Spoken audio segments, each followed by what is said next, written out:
Bismillahirrahmanirrahim. Assalamualaikum warahmatullahi wabarakatuh. Saya Latifah Lara dengan NIM 3720056 akan membacakan teks UTS saya, yaitunya Inflation Causes and Effect.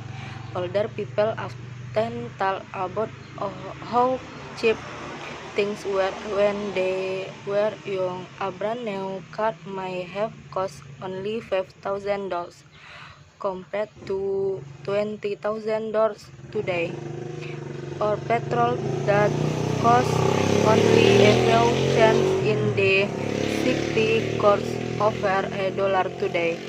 Inflation happens when money loses some of its value. We measure the risk of inflation in percent. For example, 2% inflation means that $1 bottle of milk will cost $1.02 next year. Causes of inflation. Inflation has many causes. In times when the economy is good and people have enough money, they want to buy more product that factories can produce, so the prices go up. Inflation can also happen when workers demand more money, or when the raw material that producers need to price increase. The end product becomes more expensive and has to be sold at a high price. Some economists say that central banks do not do enough to control how much money there is in a country. There may be more money around than there are goods. Consumers want to buy more product. The demand gets higher and prices go up. Sometimes low interest rates one loan make people borrow money to buy house or car. Thus prices go up as well. Inflation is not produced by one country alone.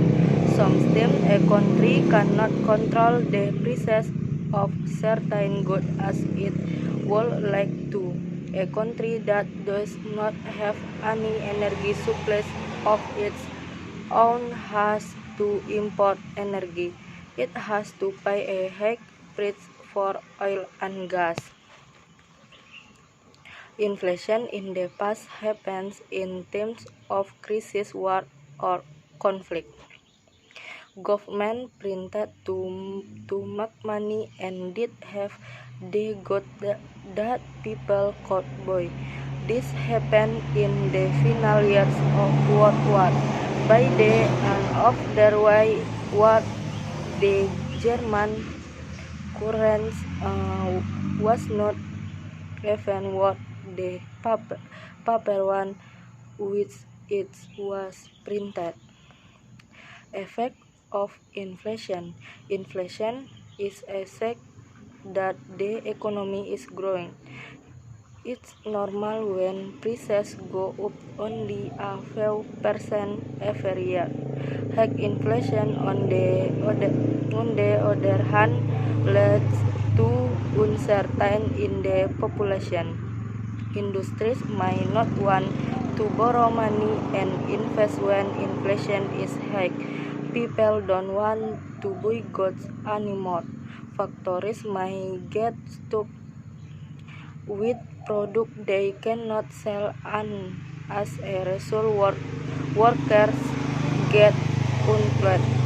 It is very difficult to fight inflation. Bank can control interest rates and make it difficult for people to get loans and have more money. Government have an effect on inflation when they raise or lower tax. They can also try to control wages and prices as far as possible. Baiklah, kesimpulannya, teks di sini menceritakan tentang inflasi, penyebab, dan efek. Orang-orang yang lebih tua sering berbicara tentang betapa murahnya hal-hal ketika mereka masih muda. Sebuah mobil baru mungkin berharga hanya sekitar $5.000 di zamannya itu, dibandingkan dengan zaman sekarang $20.000. Inflasi terjadi ketika uang kehilangan sebagian nilainya. Penyebab inflasi memiliki banyak penyebab. Di saat ekonomi sedang bagus dan orang punya cukup uang, mereka ingin membeli lebih banyak produk daripada yang bisa dihasilkan pabrik sehingga harganya naik. Inflasi tidak diproduksi oleh satu negara saja. Terkadang satu negara tidak dapat mengendalikan harga barang yang diinginkan, dan negara yang tidak memiliki persediaan energi dan harus mengimpor energi dan harus membayar dengan harga tinggi. Di sini pengaruh inflasi. Inflasi adalah tanda bahwa ekonomi sedang tumbuh. Inflasi tinggi mengarah pada ketidakpastian dalam populasi. Pemerintah memiliki efek pada inflasi ketika mereka menaikkan dan menurunkan pajak. Jadi itulah kesimpulan dari teks yang saya bacakan di sini. Sekian penjelasan dari saya. Salah dan kurangnya mohon maaf. Assalamualaikum warahmatullahi wabarakatuh.